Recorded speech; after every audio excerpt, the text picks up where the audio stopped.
په دغه کتنه کې چې دغه وزارت اکثریت مشري هم حضور درلود، جمهور رئیس محمد اشرف غني د امنیتي سکتورونو ترمنځ د همغږۍ، د اوږدمهاله امنیتي پلان او د ظرفیتونو د لوړولو په اړه خبرې وکړې.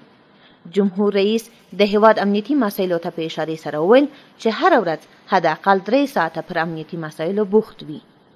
جمهور رئیس پر امنیتي سکتورونو د نیوکې په ترڅ کې چې ترمنځ یې همغږي نشته وویل: فضل خداوند از برکت کوشش ما ظرفیت موجود است، هماهنگی نیست. هماهنگی نه در سطح اردو وجود داره، نه بین اردو و وزارت داخله و نه بین اردو و وزارت داخله و امنیت ملی وجود داره. جمهور رئیس د ملی اردو مسئولینو ته په خطاب کې وویل: دیدگاهی که ما از جناب شما جناب سبا میخوایم است که از عملیات‌های 1 ساله باید برین به یک پلان منظم امنیتی 5 ساله.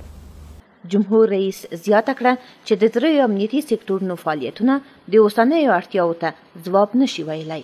نو له دې کبله غواړو چې په لومړي ګام کې په راتلونکو ورځو کې د کابل د ګارنیزیون پر جوړولو سره یوې نتیجې ته ورسیږو.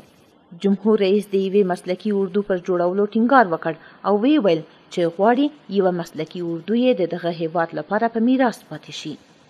جمهور رئیس د مراتبو د سلسلې په پام کې نیولو ته په اشارې سره وویل: هیچ جگران، هیچ دگرمن، هیچ دیگه خارج سلسله مراتب کار کرده نمید. اگر گفتن که با کدام سیاستمدار مرتبط هستند، با دیگه کس مرتبط هستند، بکشنش.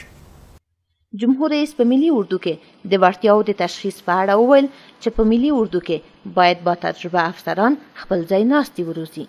نو له دې کبله یوې روښانه کدري پالیسۍ ته اړتیا ده چې په منسجمه توګه د اردو رهبري ورسره نوي شي.